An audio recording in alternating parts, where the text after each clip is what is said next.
Hello everyone, मैं Pradeep sir आपका स्वागत करता हूँ subject basic mechanical and electrical engineering के सब्जेक्ट में। और जैसा कि हम लोग सभी सिलेबस लगभग पढ़ चुके हैं, है ना, तो हम लोग अब इम्पोर्टेंट क्वेश्चन के बारे में देखेंगे, जिसमें कि हम लोग आज कुछ क्वेश्चन देखेंगे और भी जो जितने भी क्वेश्चन बचे रहेंगे वो हम बाद में देख लेंगे। तो अब हमारा जो लास्ट एक टॉपिक है लुब्रिकेंट्स, उसको भी देखना है, तो उसको हम लोग बीच में देख लेंगे कभी भी, है ना। लुब्रिकेंट्स बस बचा हुआ है, जो हम लोग ग्रीस ऑयल तेल लगाते हैं मशीन को चलाने के लिए, जिसके कारण हमारे जो उसके पार्ट होते हैं घिसते नहीं, है ना। तो उसके बारे में हम लोग एक लेक्चर उसको देख लेंगे कभी भी। और अब हम लोग इम्पॉर्टेंट क्वेश्चन और सरन के पेपर्स को हल करना शुरू कर रहे हैं। और इसको हम लोग कम से कम आप लोग सरन का 5 पेपर यदि हल कर लेते हैं तो मैं पूरी तरह से आपसे 100% गारंटी के साथ कहता हूं कि आपको एग्ज़ाम में कोई भी प्रॉब्लम नहीं होगी। सारे के सारे क्वेश्चन आपको आते रहेंगे। 5 पेपर मैक्सिमम आप जो है सरन का एकदम अपने माइंड में याद कर जाइए, है ना। उसके आंसर्स अगर आपको याद रहेंगे तो कोई प्रॉब्लम ही नहीं होगी। तो इसी क्रम में हम लोग जो है इम्पोर्टेंट जो क्वेश्चन है, जो मैकेनिकल का पार्ट हम लोग पढ़ रहे थे, है ना, जो मैकेनिकल का पार्ट पढ़ रहे थे उसी के क्वेश्चंस हम लोग शुरुआत से देखेंगे कि कितने क्वेश्चंस इंपॉर्टेंट बन रहे हैं, उसके बारे में हम लोग देखेंगे और उसी को पढ़ने की कोशिश करते हैं। तो आइए, जैसा कि हमने आपको यहाँ पे लिख रखा है, जो सब्जेक्ट है basic mechanical and electrical engineering में इम्पॉर्टेंट क्वेश्चन मैकेनिकल पार्ट का, जो कि फर्स्ट पार्ट हमारा है कि नहीं हमारे सब्जेक्ट में। तो इसमें जो है एक क्वेश्चन आपको आता है बाबू कि निम्नलिखित को परिभाषित कीजिए, मतलब टिप्पणी लिखने के लिए या फिर आ सकता है, आपको लिखा रहेगा कि निम्नलिखित पर टिप्पणी लिखिए, जिसमें आपको दिया रहेगा 6 दिया रहता है, जिसमें आपके 5 पे टिप्पणी लिखने को बोलेगा। तो टिप्पणी लिखने का मतलब ये है कम से कम आप लोग आधा पेज लिखिए उसको, उसके बारे में जो भी चीज़ें आप लोग जानते हैं 1 पेज मैक्सिमम, है ना। और मिनिमम से मिनिमम आधा पेज से तो ज़्यादा आपको लिखना ही लिखना पड़ेगा।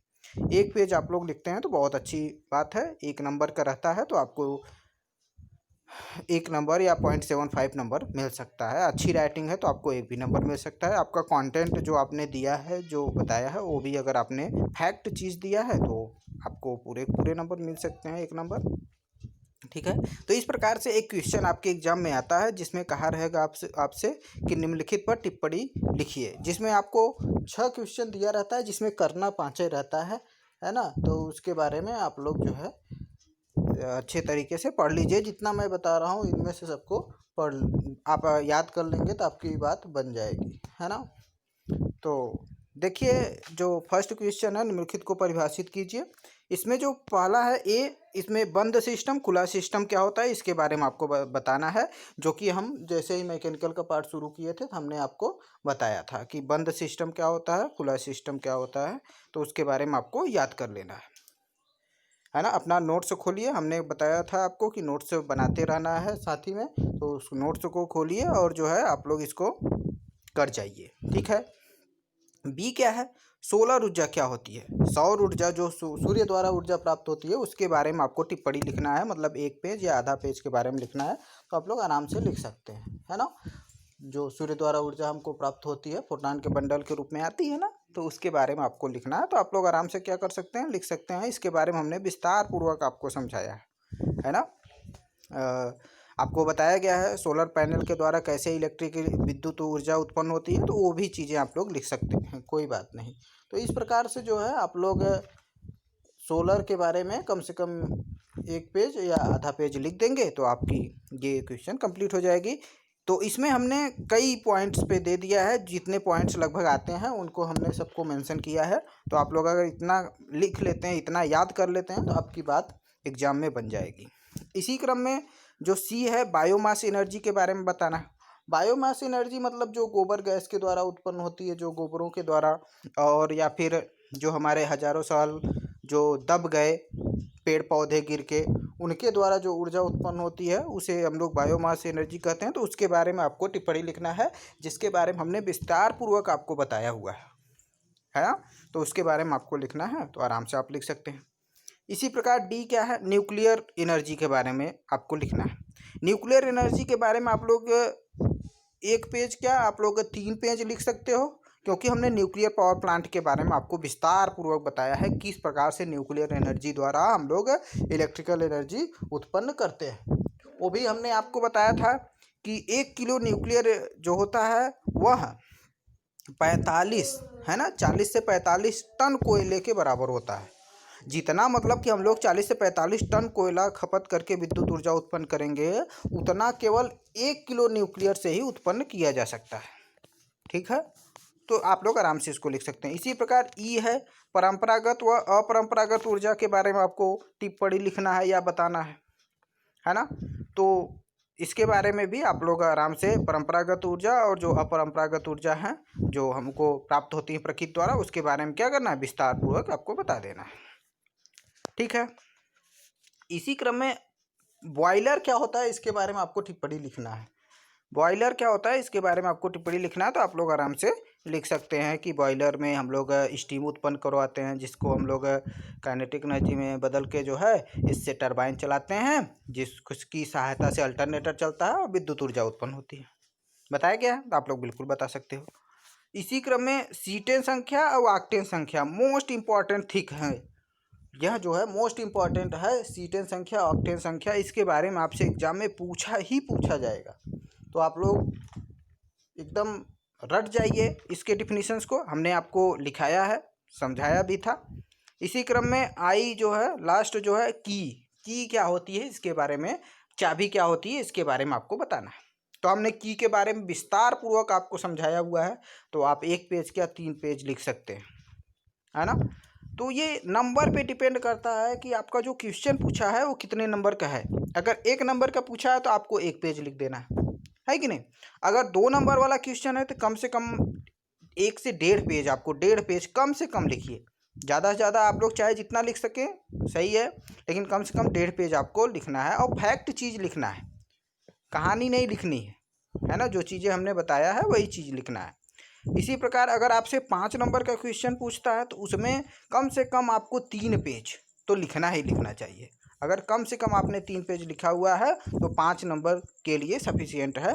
5 नंबर के क्वेश्चन का आप आंसर इसका मतलब दिए हैं ठीक ठाक। इन सभी चीज़ों को ध्यान में रखते हुए आप अगर क्वेश्चन पेपर को सॉल्व करेंगे एग्जाम में तो अच्छा नंबर गेन कर सकते हैं। ठीक है, इसी क्रम में हम लोग जो दूसरा क्वेश्चन हमारा है ये जो है 5 नंबर का क्वेश्चन ऐसे आता है, विभिन्न प्रकार की कौन कौन सी ऊर्जा के स्रोत हैं, मतलब कितने प्रकार से कौन कौन सी ऊर्जाओं द्वारा हम लोग को बिजली उत्पन्न की जा सकती है या अन्य ऊर्जाएं उत्पन्न की जा सकती हैं। जितना भी आप जानते हैं नंबर वाइज करके सबको लिख देना है। इसके बाद क्वेश्चन क्या है इसी में, तथा बताइए, है ना, बताइए तथा किसी एक प्रकार की जो हमारी ऊर्जा का स्रोत है उसके बारे में विस्तार पूर्वक आपको समझा देना है, जिसके बारे में आपको अच्छी तरीके से जानकारी हो। सौर ऊर्जा के बारे में, न्यूक्लियर ऊर्जा के बारे में, जिसके बारे में आपको विस्तार पूर्वक जानकारी हो उसको आप लोग क्या करिए, लिख दीजिए कम से कम 3 पेज। ठीक है, तो आप लोग आराम से ये क्वेश्चन 5 नंबर का इस प्रकार से आप लोग हल कर सकते हैं, है कि नहीं। तो ये था। इसी में जो तीसरा क्वेश्चन है आप देखिए, तीसरा क्वेश्चन क्या है भाई, 5 नंबर का है, ये भी क्वेश्चन आता है इस प्रकार से। बॉयलर क्या है ना, बॉयलर क्या होता है, जो दहन द्वारा हम लोग स्टीम उत्पन्न करवाते हैं इंजन को, टरबाइन को चलाने के लिए, है ना। तो उसको जो है बॉयलर कहते हैं। बॉयलर के बारे में आपको हमने विस्तार पूर्वक बताया था, तो आप लोग आराम से लिख सकते हैं। वैसे भी बॉयलर क्या होता है तो मैं एक बार फिर से बता दे रहा हूँ। बॉयलर वही होता है जिसमें हम लोग जल को उबालते हैं या कोयले को जलाते हैं, जिसके कारण क्या होता है, स्टीम उत्पन्न होता है। स्टीम उत्पन्न करवाने वाले सिस्टम यूनिट को ही क्या कहते हैं, बॉयलर कहते हैं, जिसकी सहायता से टरबाइन को चलाई जाती है और अल्टरनेटर चलता है, जिसके कारण विद्युत ऊर्जा उत्पन्न होती है। तथा इसमें ईंधन दहन, है ना, इसी में क्या है अगला, इसमें ईंधन दहन प्रक्रिया को समझाना है कि मतलब किस प्रकार से इसमें ईंधन का दहन होता है। भले उसमें हम लोग ईंधन डालेंगे फ्लू गैसेस डालते हैं, है ना, उसमें जो है इस प्रकार से किस प्रकार से उसमें दहन होता है उसके बारे में आपको बताना है। ठीक है, तो आप लोग आराम से बता लेंगे इसके बारे में। इसी क्रम में अगर हम लोग आगे चलते हैं क्वेश्चन नंबर 4 में, तो लिक्विड फ्यूल्स की विशेषता बतानी है। जो लिक्विड फ्यूल्स मतलब पेट्रोल है, डीजल है, मिट्टी का तेल है, इनकी क्या क्या प्रॉपर्टीज होती हैं इसके बारे में आपको बताना है। तो ये क्वेश्चन आपसे कराया गया है। आप लोग ऐसे भी जनरली जान सकते हैं कि लिक्विड जो ऑयल होते हैं जैसे पेट्रोल है, डीजल है, इनके द्वारा प्रदूषण बड़ा कम होता है।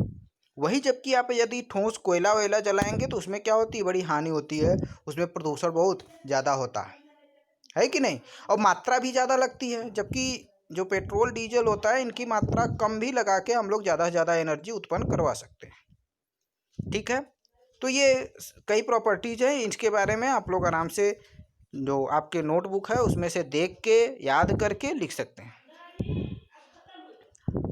इसी में अगला क्वेश्चन क्या है, तथा यह बताइए सॉलिड फ्यूल्स अच्छा होता है कि लिक्विड फ्यूल्स, इसके बारे में आपको बताना है ना, कौन सा अच्छा होता है। तो हम बिल्कुल जो है लिक्विड फ्यूल्स जो होता है वो बड़ा ही अच्छा होता है, उसको आसानी से जो है हम लोग जला सकते हैं और ज़्यादा से ज़्यादा एनर्जी प्राप्त कर सकते हैं और प्रदूषण भी नहीं होता इससे। ठीक है, थोड़ा कॉस्टली होता है वो बात अलग है।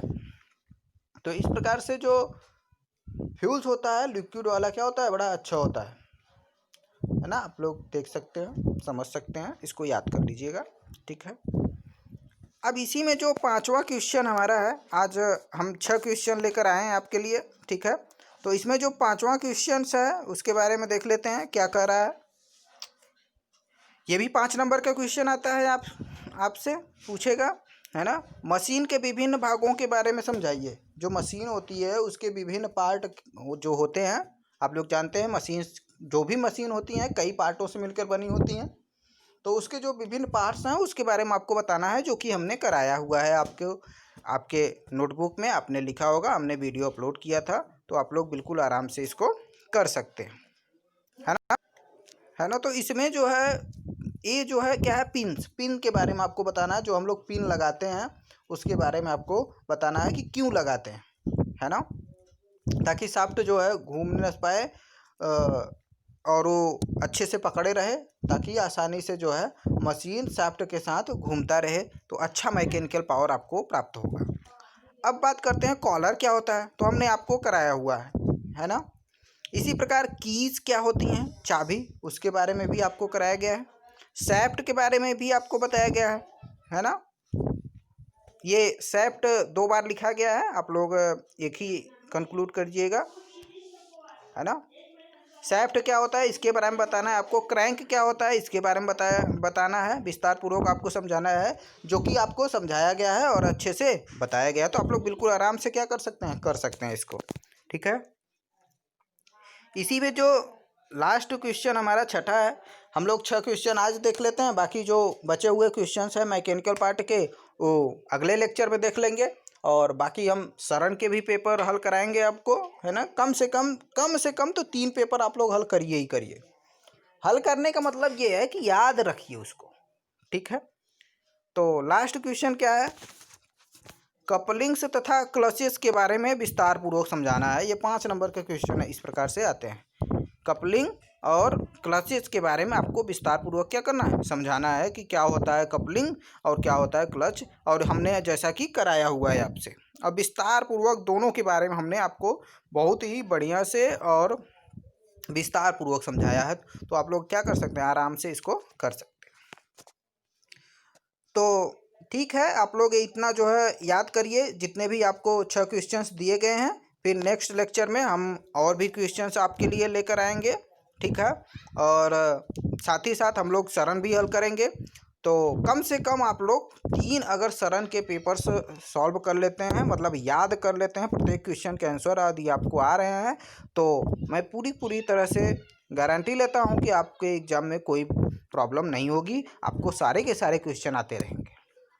अधिकतम से अधिकतम अगर आप लोग एकदम जो है अच्छे से प्रिपरेशन करना चाहते हैं तो 5, है ना, 5 जो है शरण के पेपर्स अगर आप लोग याद कर लेते हैं, तो मैं बता रहा हूँ कि आपके 100 के 100% सारे क्वेश्चन आते रहेंगे। जबकि आपको कई क्वेश्चन उसमें ऑफर में रहते हैं कि नहीं भी करेंगे तो भी चलेगा, वो भी आपको आते रहेंगे। तब आप उसमें चूज करना कि कौन मुझे अच्छे से आता है उसको करना। तो 5 चरण के पेपर आप लोग हल कर लीजिए, है ना, याद कर लीजिए। सारे के सारे सिलेबस में आपको पढ़ाए गए हैं, तो आप लोग जो है वहाँ से क्वेश्चन देखिए और अपने नोटबुक्स में से आंसर याद कर लीजिए, हो जाएगा ना। तो ठीक है, आप लोग इसको याद करिए, फिर नेक्स्ट लेक्चर में मिलते हैं हम लोग। Okay, thanks.